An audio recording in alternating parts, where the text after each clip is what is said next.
Hello and welcome to the Irn-Cru podcast, the American football podcast made in Scotland by NFL lovers. For the 200th time, we are welcoming you to our podcast. This is the big 200 for us. We are absolutely delighted to be with you again this Friday evening as we're recording this, looking ahead to Wildcard weekend and having a wee wistful eye look back at the Black Monday and the firings that have happened in the NFL this week. To do so, I'm joined by a good friend, Mikey. Mikey, how are we, buddy?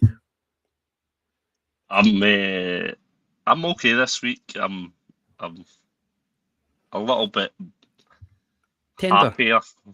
Aye, I'm tender. I'm normally a lot worse after a end of season for your team. But we didn't even make the playoffs this year, so I didn't feel we deserved it this year, so I was a little bit less heartbroken than some of the other people. So yeah, but good to be back on because it feels like I've missed out pretty much since before December. So yeah, good to be back.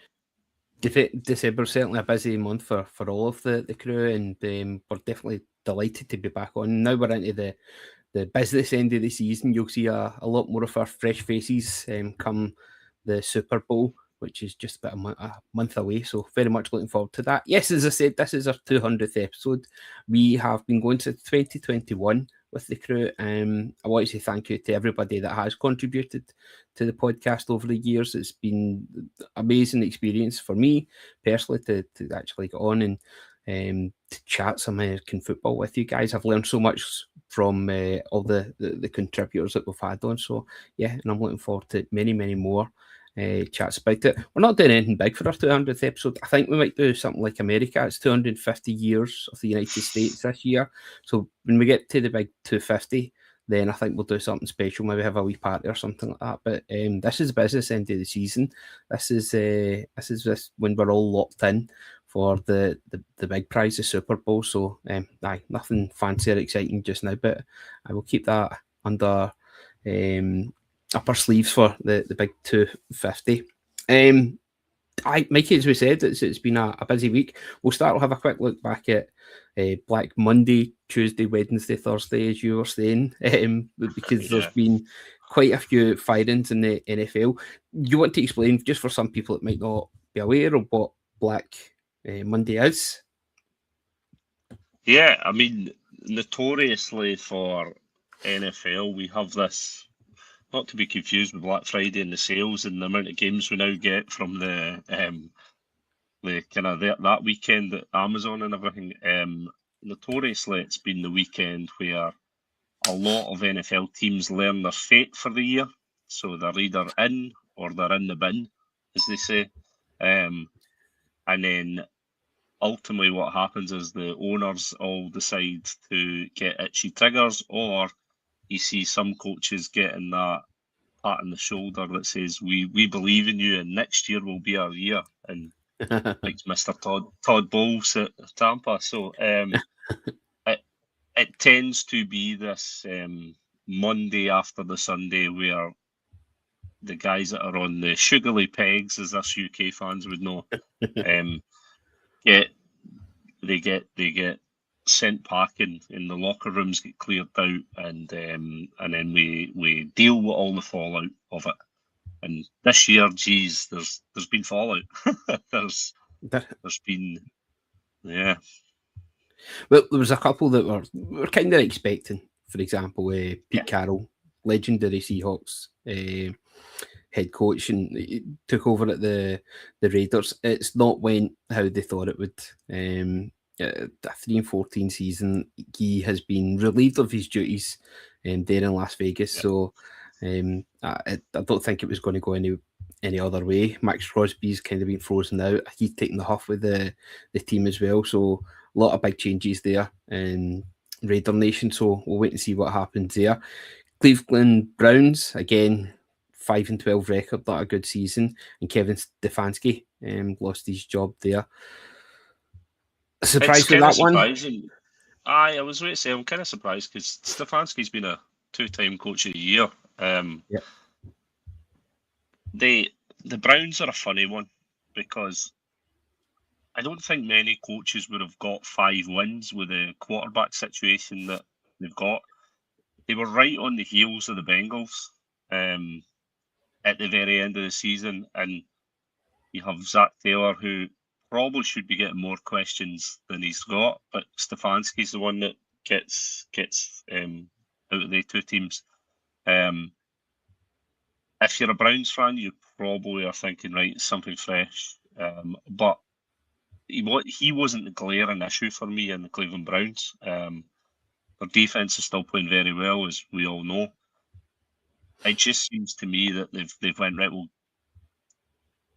dare I say it, since the Deshaun Watson saga, Stefanski's probably had a number on his back that he was never lasting there. He definitely is, when I look at the coaching radar, he's one of these coaches, I think, who will leave them and probably bounce back into a better situation. So we will wait and see. I think he'd already been linked with the Giants job there as well. Zach Taylor is another one you mentioned, maybe beyond that, about the Shukley peg. This could be his last year with the Bengals. He's got to really do something with the weapons that he's got there at his disposal. I think as well, when you look at Cleveland, their two candidates have identified just now are their DC and their OC. Mm-hmm. So and then there's talk of some other other coaches like Todd Monken from the Ravens was rumoured to be potentially there, and that might be a place. But I think the Cleveland Browns is a harder sell, especially as we're away to discuss with all the other teams that are now vying for coaches. So it will be an interesting one to see. But I've no doubt. I think Stefanski will go into another job elsewhere. Yeah, I think so. As you say, better situation, he'll probably get a chance to shine there. Atlanta Falcons parted ways with Raheem Morris. They've not been signs of growth really from the Falcons, with the players like Drake London and the offense, Bijan Robinson as well. They've not been getting as much out of them as you would have really hoped for in that situation. So you can kind of understand why Morris has moved on. He seems like a really good guy, really quite an inspirational coach, but just maybe not able to get enough out of the team. Yeah, I think Morris, they won their last 3 games and obviously ended up being tied for the South, which was the shambles in that division. But they done the same last year. I'm pretty sure at the end of the season they had a wee rally. It's just they're not consistent enough, and they weren't consistent enough. So I can understand why the Falcons have. I actually thought at the start of the season the Falcons would be a wee bit of an underdog, because I thought their defense looked pretty good, and they just the QB situation again. It's another one. 2 teams in, 2 unsettled QB teams situations, and the coaches have lost their jobs. So yeah. Right, let's get to the big one then. Jonathan Gannon getting fired from the Cardinals. No, I'm only kidding. John Harbaugh. Yeah. John Harbaugh leaving the Baltimore Ravens after 18 years. You said he's only the second coach that you remember the Ravens having. You followed the Ravens since what, 98 was it? You were mentioning off there? So I was. The Ravens have only had 3 head coaches, right? So with Brian Billick being before John Harbaugh, and obviously John Harbaugh coming in and having an 18-year spell is I think ultimately when Tomlin ends up getting the sack, it'll be the last of the long time coaches, because I think the league's different now. The league is different now. It was probably the right time for Harbaugh or for the owner, Steve Biscotti, to make a change. Some people thought they would have made it a couple of years ago, but a couple of years ago we were a 13-4 and then a 12-5 team. So it was hard to justify sacking somebody or moving on. I'm sure your pal Chris made a good argument for it anyway. He was delighted. Shout out to Chris. Wears his heart on his sleeve. We had a running joke this week because between him and I are three football managers that we like all got sacked one day after the other. So yeah, it was one of them situations with Harbour that it just never worked this year, and all the queries and questions of things in the background. I mentioned to you as well off air that sometimes teams just get to that plateau of they just can't get over the hump. Yeah. And the running feeling with the Baltimore Ravens is they're not far away from being there. And if you can go back to Tyler Huntley fumbling and the Bengals beating us, knocking us out, you've then got the Zay Flowers in the championship game fumble. You've got the Mark Andrews 2-pointer drop last season, and then you've got this season. You've got Tyler Loop, the rookie kicker, who'd never had a pressure kick this season. But the whole thing with Justin Tucker, to him going, considering how many game-winning field goals Tucker had, it's one of them things where you can motivate and bring players on as good as you can. We just fell short. So yeah, there was a worry from a lot of our fans that if we sneaked into playoffs and we went, then Harbour would get a reprieve. But yeah, not to be. It's an exciting little coaching carousel that's happened though, because I think it was a shock to a lot of people, and I think I seen Tom Pelissaro say yesterday. The owners get itchy. The owners get itchy when this sort of thing happens. Yeah. And Harbour gets the sack, so then the report comes out that all these teams are interested in him, more teams than who have head coach openings. And then we see a Mike McDaniels get sacked, like following. So it's very interesting because with what we're going to discuss in terms of wildcard for this weekend, there's a couple of coaches now that are probably looking at it and going, well, I might be on the block here because if I get beat, then my owner might think, well, maybe it's the time to move on here and change things up. And in the case of OCs like Clint Kubiak, who's at the Seahawks, I'm worried that his head's going to get turned as we're getting to the exciting part of the season. I'm hoping that he's just resting this week, not looking into the roster. He's not because he interviewed for the Ravens today. So no. So you're getting your own back for Mike McDonald leaving. I did joke with you for that. I mean the candidates that are out there are an interesting. I mean, if anybody. Davis Webb is a candidate for a head coaching job out there. He's 30-year-old. Do you know what I mean? He was only drafted in 2017. He was meant to be the next replacement for Eli, and he's a head coach candidate for all these teams. Which is, you can just see the guys that are 60s. You know what I mean? The NFC playoffs. The oldest coach in the NFCs is Matt LaFleur at 46, I think he is. Yeah. So. There's been a shift in us. Yeah. The other one that interests me was Aidan Durd at the Seahawks, the British. Yes. DC. Long time London coach, and then Cowboys, and interviewed for the Browns job. To be fair for Aidan, I think he probably deserves it. He's done a lot for NFL and coaching wise, he's worked, he's grafted for it. So that would be a good one. I wouldn't quite want him to be at the Browns, but he's some defense to inherit, would it? Right, let's part the sackings. Right, we mentioned Mike McDonald there. Incredible offensive mind. No doubt he'll get a role somewhere in the league. Just quickly on Mike McDaniel, where do you think he'll end up? Off the top of my head, I think he'd be a mad fit for the Raiders. I think he would be there.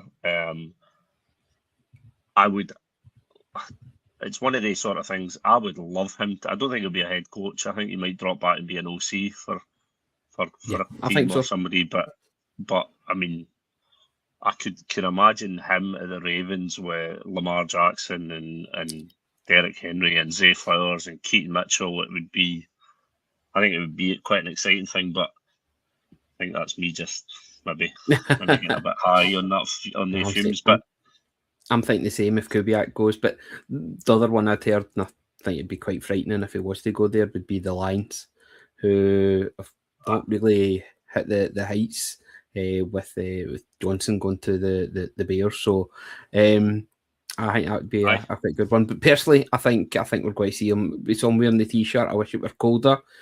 He's going to take over from Sean McDermott and head up to the frozen north of East New York to take over the Buffalo Bills.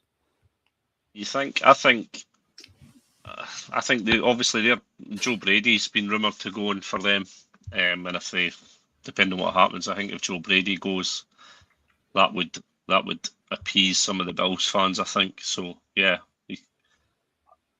it depends. As you we'll get to that when that happens. Get to that. Yeah.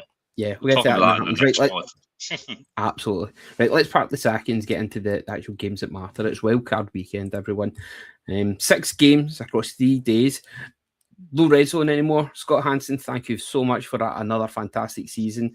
The guy is an absolute legend. I am so heartened to see that he's getting the chance at doing, they're talking doing like college games, something similar to that. The Olympics, of course, that he did, was that last year? Was the Olympics? The Olympics that he did with the Gold Zone. I think that's great for the world to see the absolute star that is Scott Hansen. Yeah, until next year, we'll need to count down the days until Red Zone's back for 7 hours of Red Zone football. 6 games across 3 days, win or go home football. It's the first taste of pressure for several of the young QBs. I think we just go through it in chronological order. We've got the game 1, the LA Rams at the Carolina Panthers. Now, you can have a wee look at the Crew's picks for the wildcard weekend. Not one person has gone against the LA Rams in this one. This is the only game we're completely unified on, and I think that's the right way to put it, Mikey, isn't it?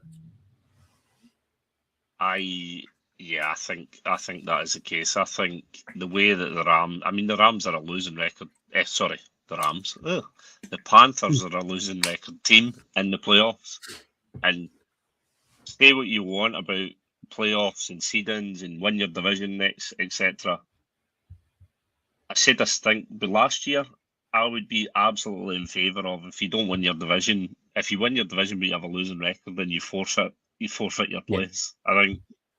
I think it. I mean, you can squeak in and get in. Yeah. I mean, it's great for the Panthers. Absolutely great for the Panthers. Great for Bryce Young.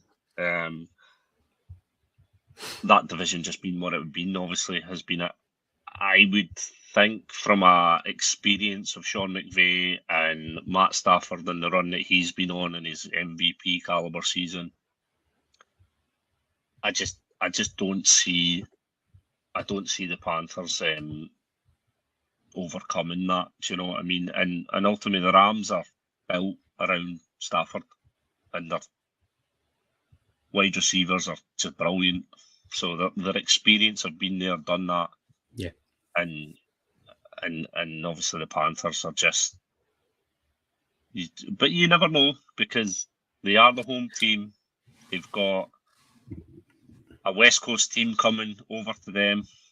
Yep. Weather's a bit, you never know, and it could, but heavy favourites for the Rams, like all the Crew guys have said. We've all tipped them. So the fact that every one of us have tipped them, though, Keith, that probably means that it's going to be wrong. So I'll be the first one to fall. They've lost their last 2 games the season. That's when they were needing the win to clinch the division. They weren't even able to do it against the Cardinals, who were pretty much in free fall by that point, and then the high flying Jacksonville Jaguars finished off the season with a 26-10 win against the Panthers. There's not really much for them to hope for there. There are signs that there's hope for the future. You've got Tate McMillan, T-Mac, as they want to be called there, of course. Bryce Young starting to come onto a game, and they're starting to protect him that wee bit more, and that's what's making it a little raise of light there for the Panthers. I wonder how well they'll do in the draft this year, if they can just keep reinforcing that team and maybe get one or two more weapons for Bryce Young to toss to. It'll be a good experience for them when you think about it, because you look at, we'll talk about it in a few minutes, but the Texans are back obviously, and when kind of CJ got up there in his first one, they were like, oh, it was bright and built so like you said, few QBs will get the first taste of it. And playoff football is playoff football for a reason. It's there's a little bit of harder steeliness and all that. So it'll be good for Bryce Young. It'll be good for the Panthers. And we'll wait and see. But yeah, I think the Rams have played the better football this year. So that's Saturday night, 9:30 for us. That's fantastic. We bit of time to watch a game of football.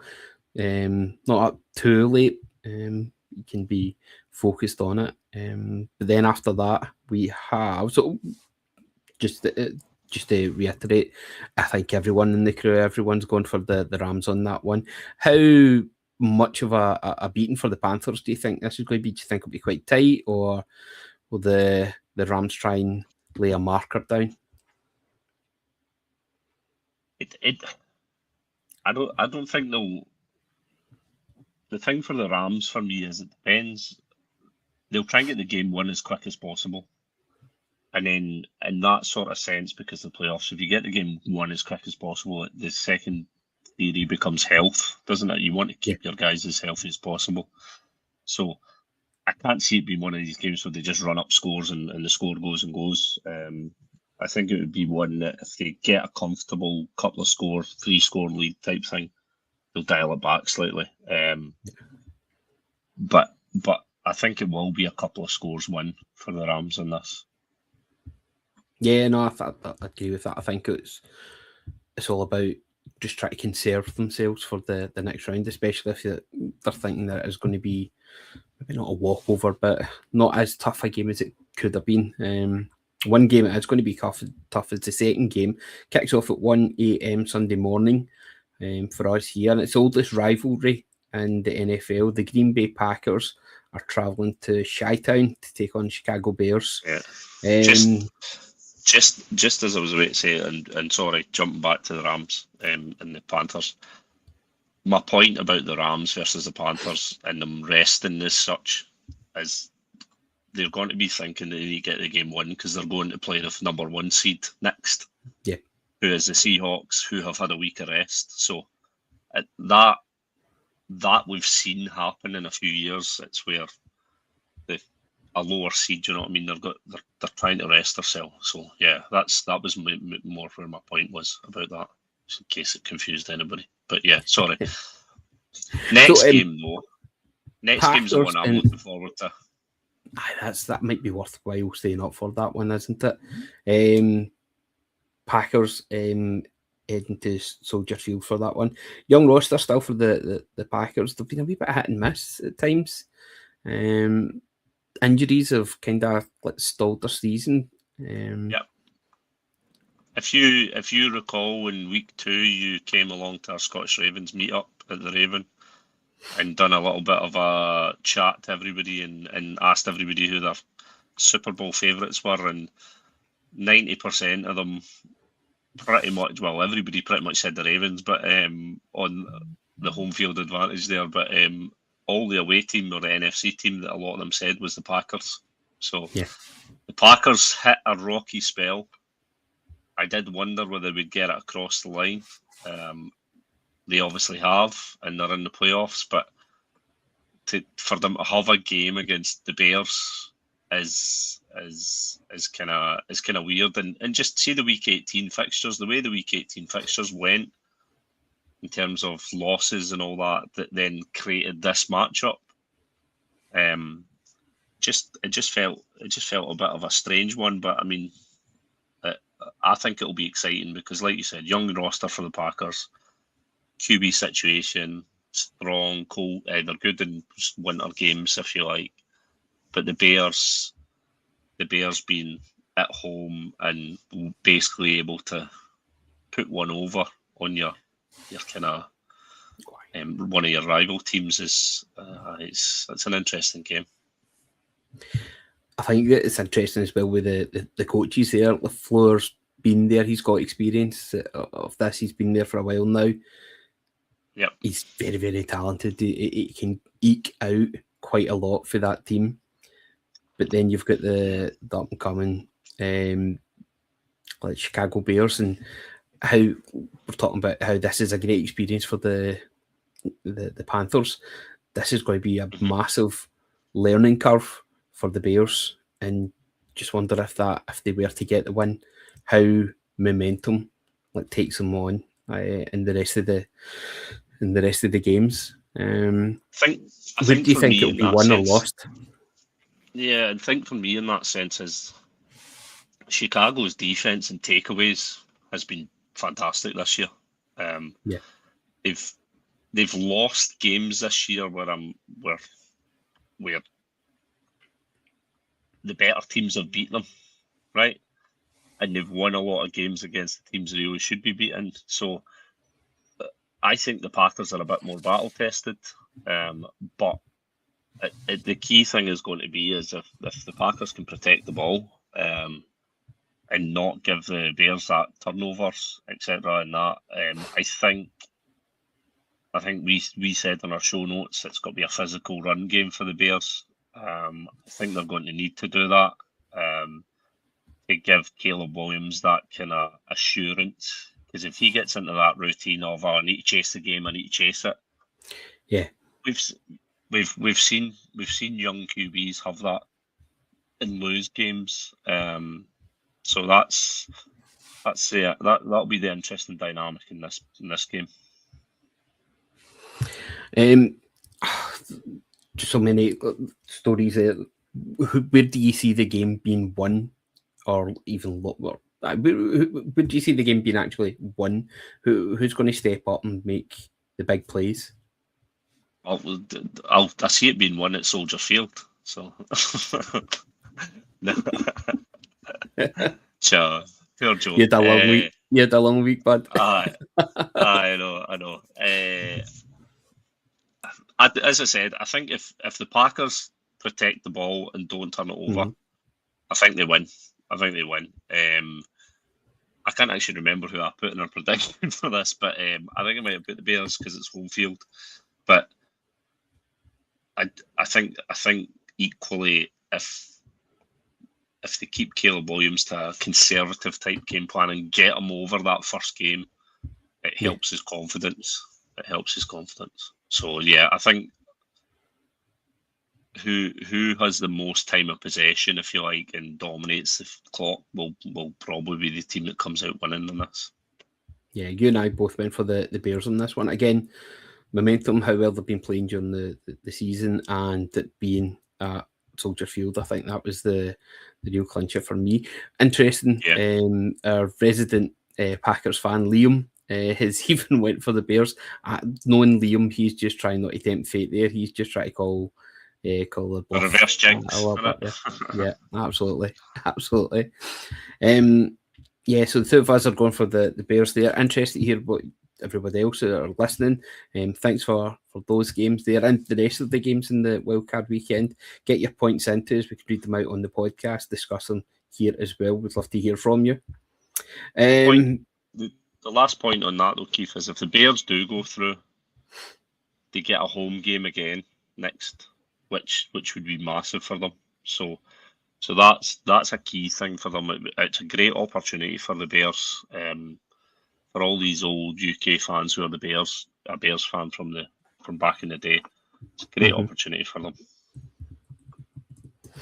I'm trying to remember who I think it's going to be the kickers that's going to be the ones that will make the difference in the game. Cairo Santos has been terrific for the Bears this season.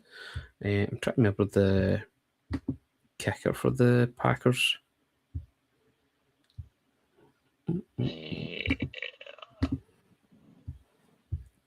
Sorry, I've got it. Yeah, no, I've got it here. Brandon McManus, so it is. Brandon McManus, formerly of the Denver Broncos, is that right? Yeah. So experience there from him as well. I think it'll be the Bears that will sneak that one. Okay, game 3 is going to be the first of the Sunday games. First of the Sunday evening game to 6 p.m. Kick-off for us here. It's in Jacksonville, Florida, with the Buffalo Bills taking on the Jags. Now, this is at the start of the season, we did tip the Ravens to be Super Bowl contenders. I also felt that the Buffalo Bills were going to be in that race as well. I thought they were going to be one of the toughest teams for people to beat. I actually thought we'd be getting more for their offense. But when you've got Josh Allen leading that team, and he's shown it time and time again this season, just how he is Superman. He can just put that team on his back and he can carry and he can force a win through for the team. However, Sean McDermott's 0-5. Yeah. Sean McDermott is 0-5 in away games. So in the playoffs.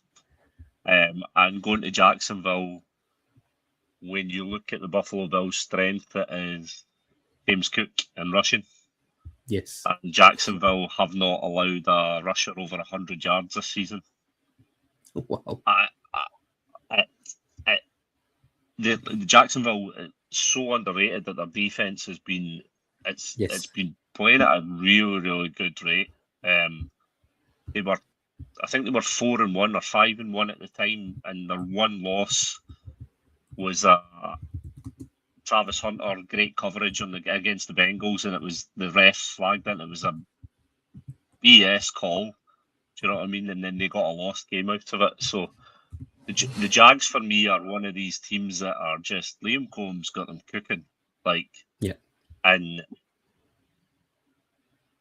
Trevor Lawrence is playing that sort of game where he's game managing more than being the crazy Trevor Lawrence. He's getting protection. He's doing what he needs to do. They've got a running game there in the Jags that is good. But also, as I mentioned about the running defense, their pass block win rate is 9th in the league. So there is an opportunity, right, that they might struggle a wee bit against the Bills. Mm-hmm. But I think the Bills might find it harder, and if the Jags defense gets hungry like we've seen in a couple of games, I think Buffalo might struggle. And some of the fans that have been crying out for a bit of a sea change with some of the coaches there might get their wish next Monday. It's just a wild one for me, that the experience of the Bills, right, are good. But I think that, like we said in our notes, they're turnover prone. Yes. And when you're turnover prone against an opportunistic defense, that's a thing. That's a thing that I think the Jags will be interested in. Josh Allen is no stranger to throwing some picks or turning over or fumbling, etc. Especially when he feels he's chasing the game and he has to make the difference to that. That's kind of when they get in his head. When he forces it, that's when the mistakes come. Conversely, if you look over at the other QB for the Jags, you've got Trevor Lawrence. He had a 4,000-yard season there. I think the emergence of Parker Washington is one of the main receivers there, rookie with the Jags. He's been a great target for them, but he's had a couple of other options there. Jacoby Myers joined them as well. So we've got a wee bit of a mix of Myers. Yeah, Jacoby Myers has transformed them this year. They lost obviously a couple of players in Christian Kirk and stuff, but Myers has transformed it, which has allowed their running game to be better. And just a thing on them as well, they made a left tackle change kind of mid-season-ish, which changed for Trevor Lawrence and helped them.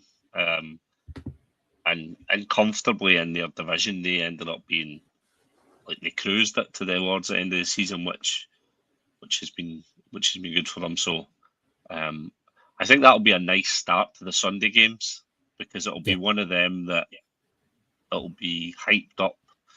And I think some people might tune in and go, "Oh, I didn't realise the Jags were this good."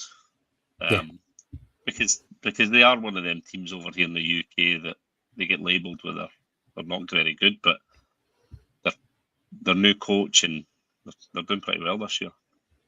And they're scoring lots and lots of points in games as well. I think it was only the Texans. They beat the Texans.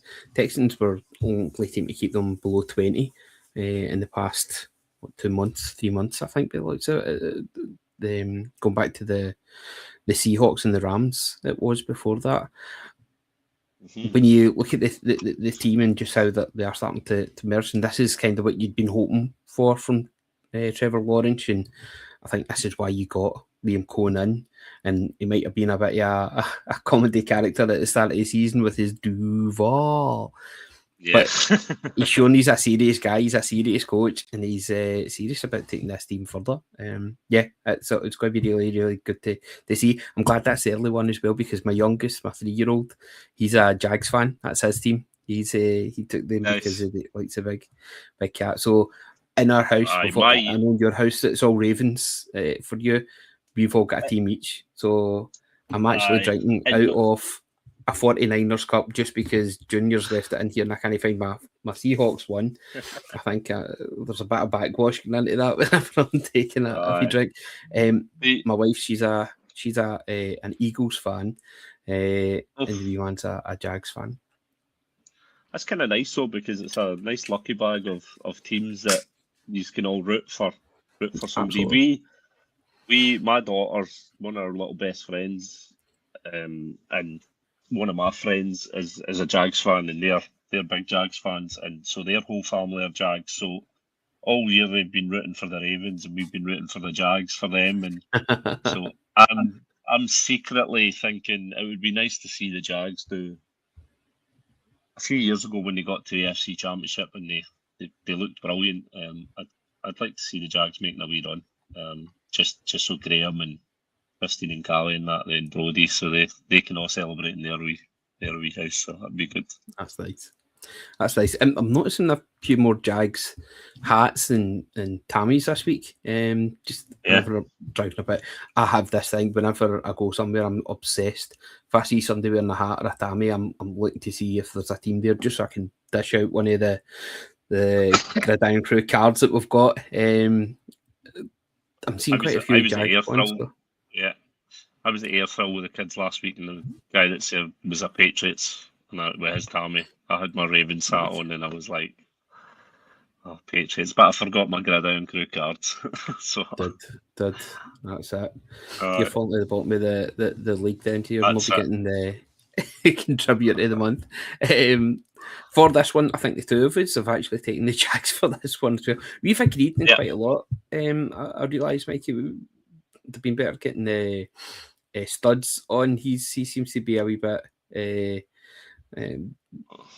different in his opinions for the games. Grant as well. Have a wee look on X on the Irn-Cru Instagram as well. You'll see the pics that we've made for the games. I'll post them up on this just now as well. But I mentioned that we've got a bit of a mixed bag in this household. The little man's a Jags fan. My oldest a 49er. And my wife's an Eagles fan. It's just osmosis. It kind of just seeps in with her. She's not actively following this, but if she was to pick a team, it would have been the Eagles. And it just so happens that the 49ers are taking on the Eagles this Sunday. That's your 9:30 kickoff time. So they'll just see maybe a wee half hour off the game. It's the only game. It's the only game that you and I have differed on this weekend as well. This Eagles and 49ers. I see that. So, he was absolutely distraught last Saturday evening, Sunday morning, when the two of us stayed up till 4 o'clock in the morning to watch the Seahawks demolish the 49ers. And he was absolutely gutted. It's lovely to see that he's got the bug that we've all got. But it really affected him. I think that's put him off for the rest of this week. I'll tell you the late night games and heartbreaking losses. I had 7 of them this year. 7, including the last 3 weekends of the season. And during the game last week, they announced that the games were the times for the next games. And then it said Monday night at 1 a.m. and no doubt, like, honestly, we were winning at the time, and there was quite a few people that went, I don't know if I can do this a Monday night now or a late night. So fair play to the wee man, because that is an effort to stay up. And when your team loses, that you replay everything in your mind. Like, see when you go to bed after a win, you're like, hey, and you fall asleep a bit easier. When your team loses, and if you lose in a heartbreaking fashion, it's even worse because you stay and replay everything in your head. But I mean, if you've been well beaten and soundly beaten, you will still be a bit. But fair play, good effort. You've still had your cheery disposition the full season. Well, you've thankfully had Aberdeen to fall back on and keep you going. You never seen any of my chats at the weekend there. I actually muted every single one of them because I was sick. So you're in a huff pud. Oh, listen, you're over it quickly. So for this game, 49ers travelling to Lincoln Memorial, is it? For the Philadelphia Eagles game. 49ers were a wee bit banged up. Safe to say they've done well. Robert Saleh's they've done well. Their defense has actually been one of the worst in the league, especially in the past month or so. But that's mainly due to the injuries that they've had. Of course, they've got a strong rushing game. Christian McCaffrey is just unreal. But injuries seem to be what's holding them back. Purdy's came in. He got a thumb injury at the end of the game last week. It looked like his nail almost came off. I don't think that's going to be enough that's going to maybe put him off this week. I remember in the Super Bowl he had a bit of an injury and just tried to play through. But no, I could see Purdy. It was a weird game last week. I couldn't see enough from them. I couldn't see any real threat from them. Everything that you expected them to do, the running game, even their explosive game, Kittle being back in the side, wasn't there. Do you know the weird thing is, see what you've actually just said? That's why I've picked the 49ers, right? I looked at last week and thought last week's game was a bit of a punch in the mouth to them, as if to say, play like that, you're going home. And who better to then go up against to test your mettle is an Eagles team at home who have elite defense. They traded for Jalen Phillips, and after Jalen Phillips came, they've been even better. Kev, I have a little bit of a go. Like me and Kev, I've been singing their praises, and he's been saying no, and putting them down. But the Eagles are one of them teams. When they lay an egg, and I don't know. There's just something about Fangio knows the Eagles' defensive coordinator, knows Shanahan so well. There's a lot of familiarity, and what do we say about familiarity? It breeds contempt. And I think there's a little bit here where the Eagles could be lured into a bit of a surprise. And if Christian McCaffrey has a running game that we all know he can, it will really depend on how the 49ers defense shows up. But I don't know. The 49ers for me are a weird dark horse this year. They're a dark horse. Purdy could manage the game and not really do much, but they could still squeak one, if you know what I mean. Yeah. But I think from a running back point of view, Saquon against McCaffrey. That's McCaffrey. Sorry, is it's going to be an interesting matchup. We shall see. Absolutely. Kittle, Trent Williams, and Ricky Pearsall are all questionable for the 49ers. For the Eagles, safety Marcus Epps, tight end Calcaterra, and Goddard are both questionable for them as well. Their left tackle, Jordan Maliata, if I've pronounced that wrong, Kev will shoot me, but he's been struggling for a while, but it's playoffs, in it. They normally put on an extra pair of pants. He's not popped up on the injuries report for the 8th. I'm not sure if we've got. No, I'm not sure if he's injured. I just think he's been struggling. He's been struggling with play. He's been getting beat quite a bit. So I think the Niners, Bryce Huff, and that they'll see that as listen. There's a good chance to get some edge pressure. A target, Saquon still got over the 1,000 running yards for the season. Hurts 3,224 yards, passing yards for the season for him as well.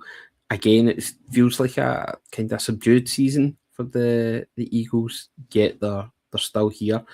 If they could just get, because they've got so many talented players on the roster there, they just get a wee bit of momentum going at the right time, they could be, again, current Super Bowl champions. It's hard saying that they're going to be like dark horses in this, but nobody's really talking about them too much. We're missing the point as well that the Eagles won 11 games and lost 6, right?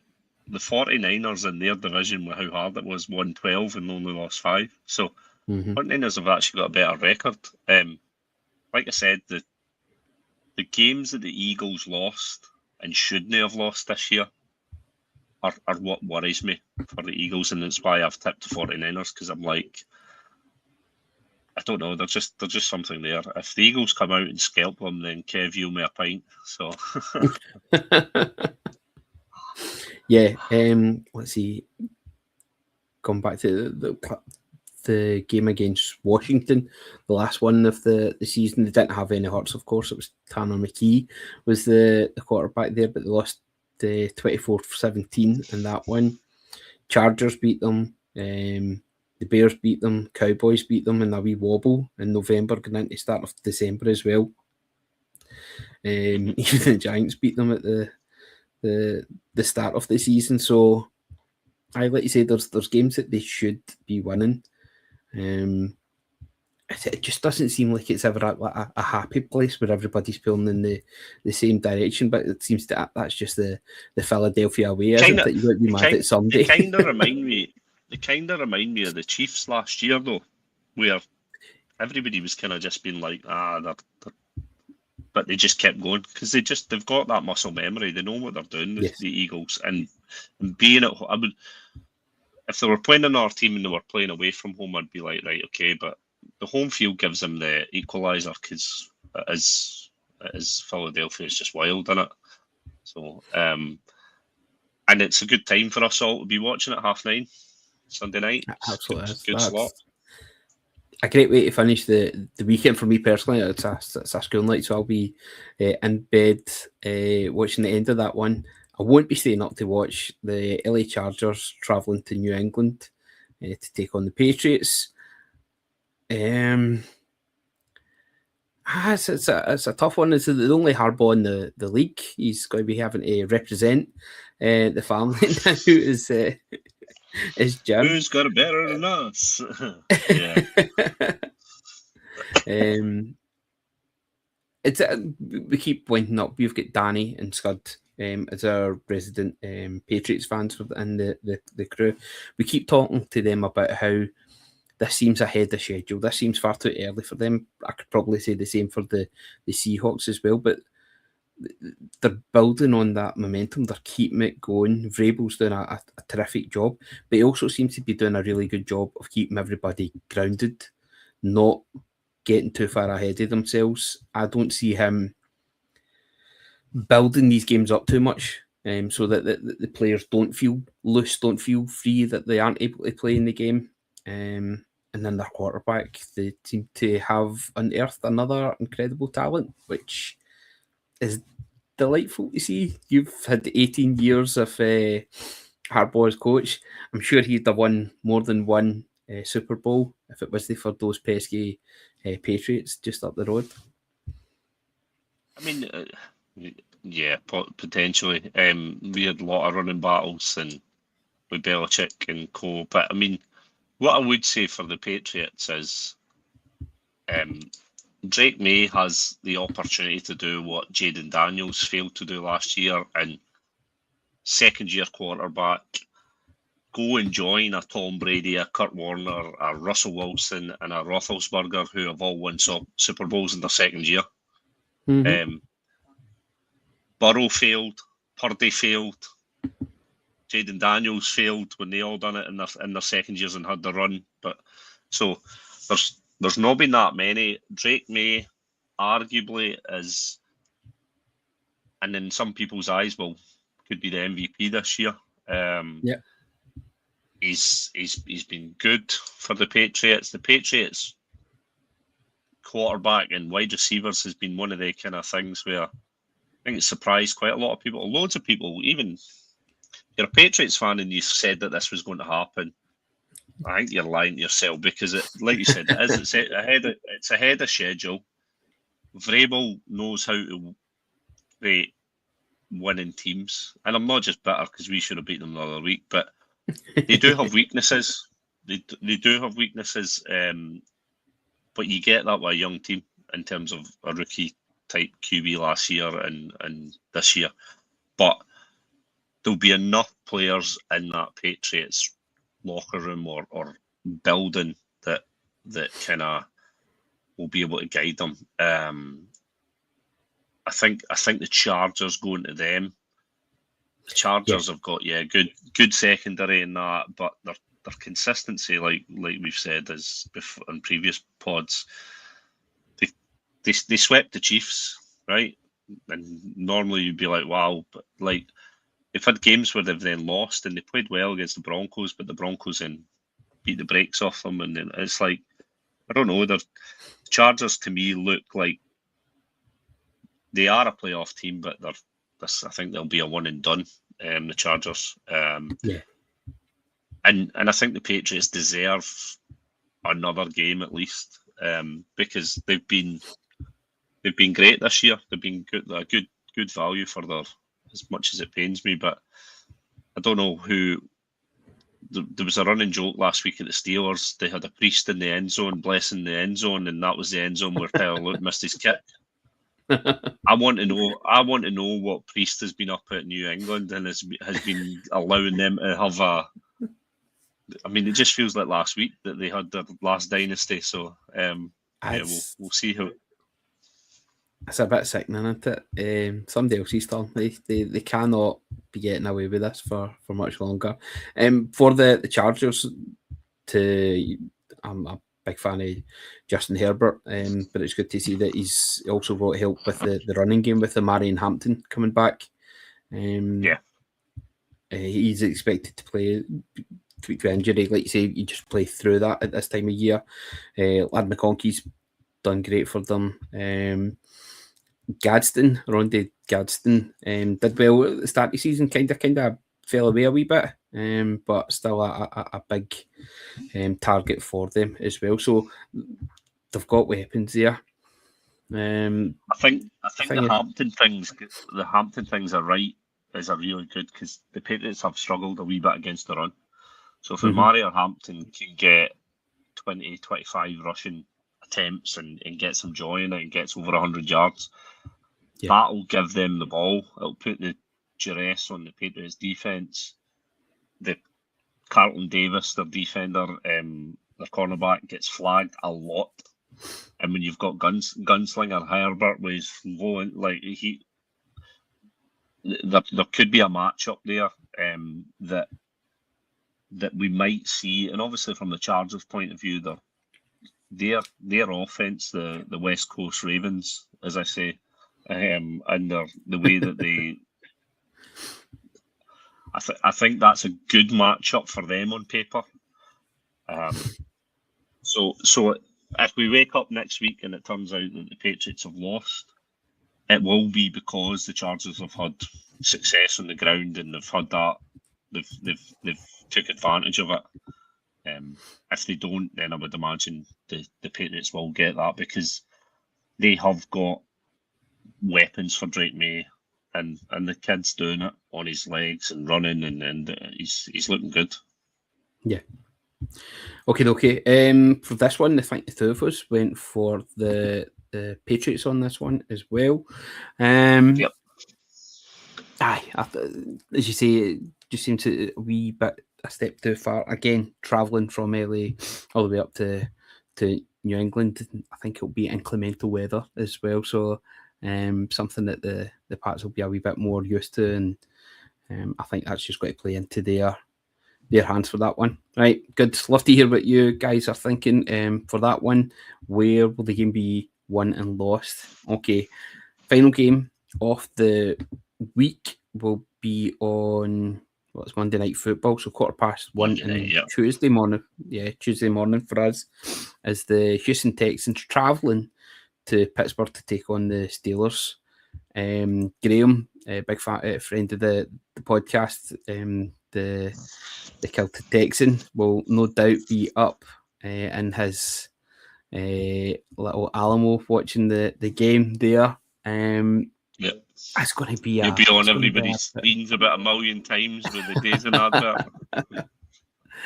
That is brilliant. Him, pharmaceutical drugs for scabby knees and Wendy's. It's amazing the adverts.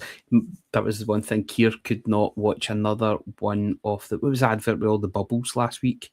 Was it for Centre Parks or something like that? That was just doing the wee man's head in. The amount of times that it was shown, but yeah. Anyway, Texans taking on the Steelers for this one. Steelers were lucky to get in. As you said, the wee blessing on the field must have played a part. But I mean, it's hard to say they were lucky, right? Because they won the division, right? So they won the division, so they deserved it, and that's kind of where they won more games throughout the season. Gritted teeth there. No, so when we started 1-5, it was an uphill battle, right? So to take it to the last game of the season and be a win-and-in scenario, good. Like I said, I'm not sure any of the teams are actually good. So the Steelers are in, but I'm not sure they were losing for a lot of last week. Aaron Rodgers done Aaron Rodgers things, and Calvin Austin runs in unmatched and scores a touchdown. But when you look at it, our cornerback slips on the field. Everybody was slipping on the field, and Kyle Hamilton's been injured by his own player, and so all these sort of things went the way, and then obviously a missed kick. I don't think the Texans allow them that amount of luck, right? Regardless of the fact that the Texans are going to the Steelers. I think the one positive for the Steelers is they've got DK Metcalf back, right? So DK Metcalf served his suspension. They are still missing a few players, but I don't know. The Steelers, I know we've got in our notes. I laughed when I seen the notes come through, and we said experienced playoff franchise for the Steelers. we've got to remember that in the 10 years or so, and Tomlin's been there longer. The last 10 years, they've had like one playoff win, so they might get there all the time, but they never win. So, so I don't know. I think this is another. We talked about Sugly Pegs earlier. I would not be surprised if the Texans win this one. And I said earlier about you and I only changing one team, but actually I've just noticed, and you've actually said the Steelers have got one. So make that two. But I wouldn't be surprised if the Texans win this, and then next week Mike Tomlin's on the coaching carousel. It's just, I don't think the Steelers are as good a team as the Texans, as fundamentally. We had a running joke that if the Ravens won last week, we were like, well, we're going to get one and done because the Texans whipped us this year, 44-10. So I don't know. There's just Will Anderson Jr., Danielle Hunter, 29.5 sacks combined. Yeah. I don't think the Pittsburgh Steelers O-line handles that. One of the issues last week for the Ravens was we just never got enough pressure on Aaron Rodgers. When we did get pressure on him, which was 3 times or so, he struggled. I can see that being the trenches thing this week, where the Steelers struggle, and D'Amico Ryans might end up dialing up one on the Steelers, but you never know. Mr. Rodgers might turn it back again, but I don't know. I can't see. You pointed out that this is one of the other games that you and I differ. I've put down the Steelers for this one, and you went for the Texans. And I think I was going for more fields. I was thinking just how they sneaked it in last week with the miss of the field goal. I felt that Tomlin's due a big win in the postseason. There is not much to convince me that the Texans are going to do anything other than run over the top of them. But I'm going for this is the one where I'm thinking, something daft's going to happen. You know how the script writers are for the NFL. This is a game where I see Rodgers getting another playoff win, and CJ Stroud, D'Amico Ryans being. I think what I'm trying to do more than anything is just clear a path for the Seahawks to get to the Super Bowl. And if we can get rid of the best defense, in the league, who have been incredible, and something that I totally forgot whenever I was making my picks, the Texans have won 9 in a row. They had a slow start, they had a couple of defeats, but since then, 9 wins in the trot. They started off, they were 3-2. They sparked when they beat us. They sparked because they kept the foot down and and handsomely beat us. The key thing as well, and one of the things that Steelers got joy last week against the Ravens was their outside rushes from Warren and I can't remember their running back's name. But that outside zone and that Will Anderson and the Texans defense will shut that down and that edge. So was it Mark or Nick Chubb? No, I can't remember who the other Steelers back is. Ogunbowale. And you had British Brooks. That's their running backs anyway. Aye. But I think from the point of view of it will force. Aaron Rodgers was quick to get the pass out, and he's going to need to be next week. He's the fastest in the league at doing it just now, but he's going to need to be this weekend or on Monday night, because I do think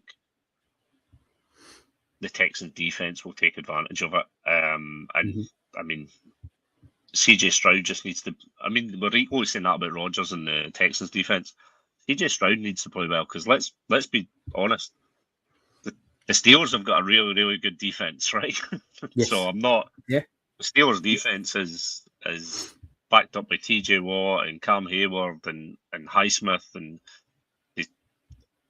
they are really good. So it'll be a physical game, I would think.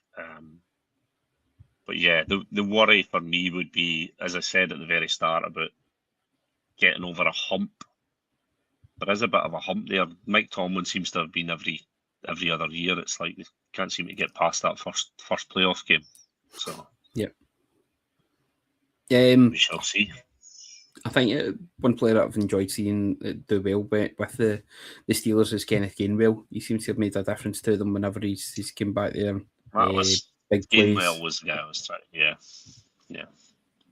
He's made trying to remember. Aye, big plays in the games, and especially towards the end of the season. So you can see that's been big for them. And Chris Boswell is just a reliable kicker. So he's somebody you can think can actually make that difference and win the game for them. But I think I'm trying to convince myself more than anything else that there could be a scenario where the Texans just put it that far out of sight. That the Steelers aren't even going to get a chance to keep it within a couple of points or within a score to tie the game, to win the game, to sneak it. I think, I think I'm making there's a very good chance. No, not at all. I think there's a very good chance I could look foolish come Tuesday morning whenever we're getting up and seeing the results of this game. But as I said, I was going for the vibes with that one. I just thought wee bit of momentum, maybe get over the wee hump for Tomlin there. But we'll wait and see how we get on after that one. It is a thing that's a strange one though, because the wild cards. Remember a couple of seasons ago, it's the wild card weekends. We had where all the home teams won. And not that there wasn't any shocks, and it's all quite predictable. This for me is one of the first years where there is a bit of a couple of away teams or a couple of home teams could. I mean, one away team in the Rams should beat the home team in the Panthers, but you would think so. But who of the underdogs then would you say has got the best chance of making an upset? Then underdogs would got to say the Carolina Panthers.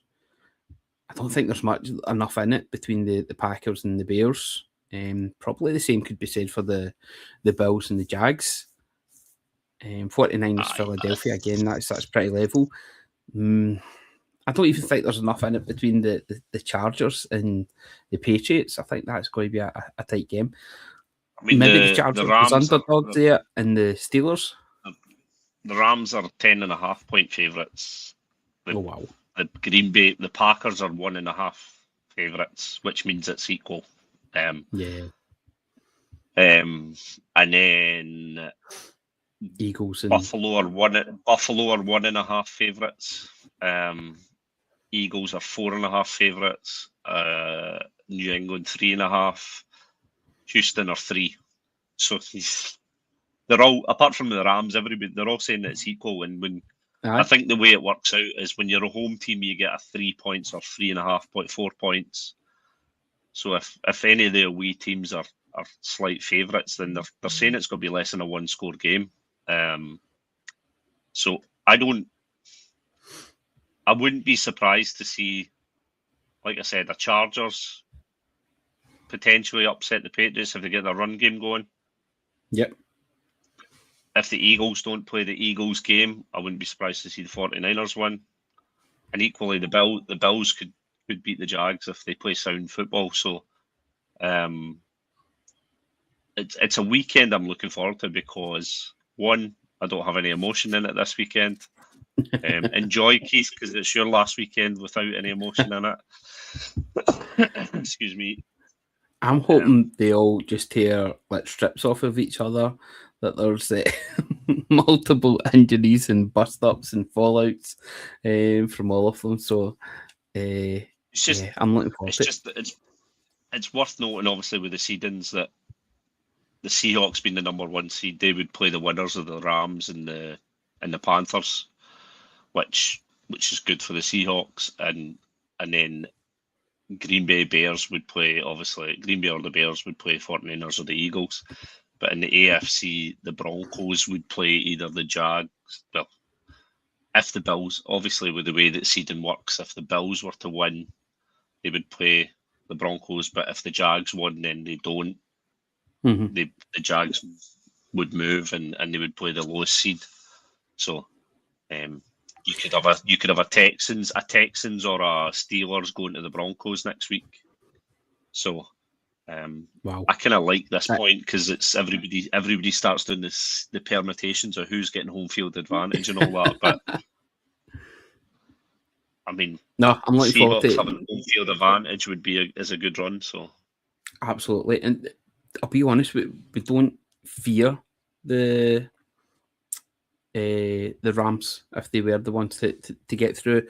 The games that we played against them, we beat them early in the season, and then the last game we were unfortunate to lose that one. It was a missed kick, if I remember correctly, and we could beat 21-19. That's the games have been that tight, and we've made good changes at half time to give ourselves a chance. So no, we'll get to that next week though. Looking forward to these games that we've got coming up. I think we're just going to have to be a wee bit conservative with our sleep schedule, maybe not staying up too late. Although that Bears and Packers game is very, very tempting. I think we're going to have to get a wee afternoon nap on Sunday to recover before the 6 o'clock games. Yeah, I'm looking forward to this weekend and watching them and seeing what they are and seeing how people out and scream at their TVs. So. Fantastic. We will hopefully be getting some information about what we're doing for the Super Bowl. We will be watching it as a crew, and we'll get that out hopefully in the next week or so. But hopefully be meeting up with lots of fellow NFL fans in Glasgow somewhere. It looks like it's going to be. So yeah, looking forward to that. We'll get some information out to you. Mikey, 200 episodes of the crew done. It's been an absolute pleasure talking some ball with you, buddy. Yep, I appreciate getting the call. It's been good. It's my first full season with the crew as well, so yeah, I've enjoyed it. It's who'd have thought that Scottish people can chat ball and actually sound like they know what they're talking about at times, just a little bit at times. So yeah, it's the magic of editing, isn't it? That's AI coming out of its own. Magic, thanks very much for listening. Any points or anything at all you want to get in touch with us? We'd love to hear what your picks for the weekend's games are as well. We've got ours up on social media. Make sure you can reply with who you think is going to be getting the wins in there, and enjoy the games. We're looking forward to seeing them, and we will be back next week to go for the wildcard weekend and also preview the divisional games as well. Thanks very much for listening, and we will speak to you again soon.